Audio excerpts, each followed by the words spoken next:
ಇನ್ನು ಫೈನಾನ್ಸ್ ಕಿರುಕುಳದಿಂದ ಹೆಂಡತಿಯರನ್ನೇ ಮಾರೋ ಪರಿಸ್ಥಿತಿ ಬಂದಿದೆ ಅಂತ ಬಿಜೆಪಿ ಶಾಸಕ ಈಗ ಸರ್ಕಾರದ ವಿರುದ್ಧವೇ ಸಿಟ್ಟಾಗ್ತಾ ಇದ್ದಾರೆ. ರಾಜ್ಯದಲ್ಲಿ ಕಾನೂನು ಸುವ್ಯವಸ್ಥೆ ಸಂಪೂರ್ಣ ಹಾಳಾಗಿದೆ ಅಂತ ಹುಬ್ಬಳ್ಳಿಯಲ್ಲಿ ಬಿಜೆಪಿ ಶಾಸಕ ಅರವಿಂದ್ ಬೆಲ್ಲದ್ ವಾಗ್ದಾಳಿಯನ್ನು ನಡೆಸಿದ್ದಾರೆ.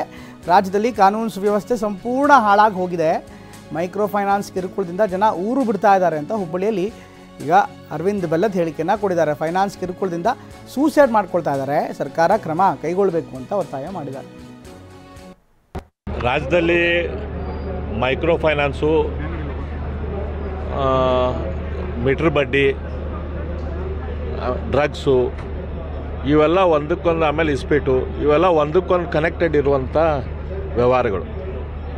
ಈಗ ಇಸ್ಪೀಟ್ ಆಡೋಕ್ಕೆ ಇಲ್ಲಿಗಲಾಗಿ ಇಸ್ಪೀಟ್ ಆಡಕ್ಕೆ ಕೊಡ್ತಾರೆ, ಅಲ್ಲಿ ಇಸ್ಪೀಟ್ ಆಡೋಕ್ಕೆ ಕುಂತಾಗ ಇಲ್ಲಿಗಲಾಗಿ ಅವ್ರಿಗೆ ದುಡ್ಡು ಕಡಿಮೆ ಬಿಡ್ತೈತಿ.